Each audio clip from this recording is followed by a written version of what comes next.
हमारे चैनल को अवश्य सब्सक्राइब करें और नए अपडेट्स सबसे पहले पाने के लिए इस बेल बटन को दबाना न भूलें।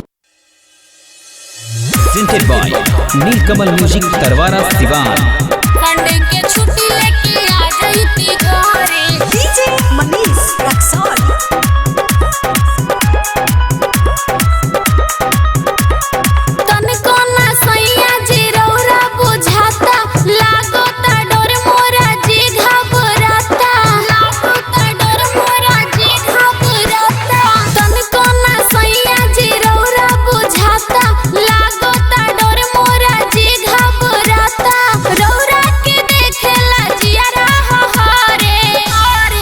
संडे के छुट्टी लेके आ जईती घरे संडे के छुट्टी लेके आ जईती घरे संडे के छुट्टी लेके आ जईती घरे संडे के छुट्टी लेके आ जईती घरे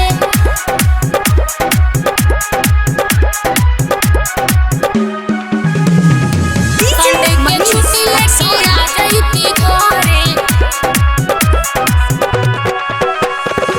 संडे के छुट्टी लेके आ जईती घरे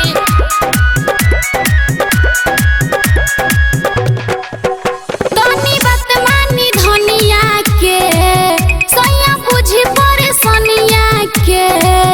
सैया बुझी परेशानिया के तनी बात मानी धनिया के सैया बुझी परेशानिया के बिरह के आग मोरा दिल में लहरे संडे के छुट्टी लेके आ जईती घरे संडे के छुट्टी लेके आ जईती घरे संडे के छुट्टी लेके आ जईती घरे संडे के छुट्टी लेके आ जईती घरे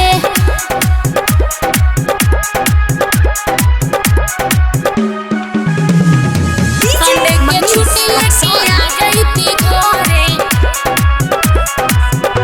mixed by Neelkamal music Tarwara Siwan. Sunday के छुट्टी लेके आ जईती घरे कोनो फसल बानी छोकरी से एही से आवे नी ना नौकरी से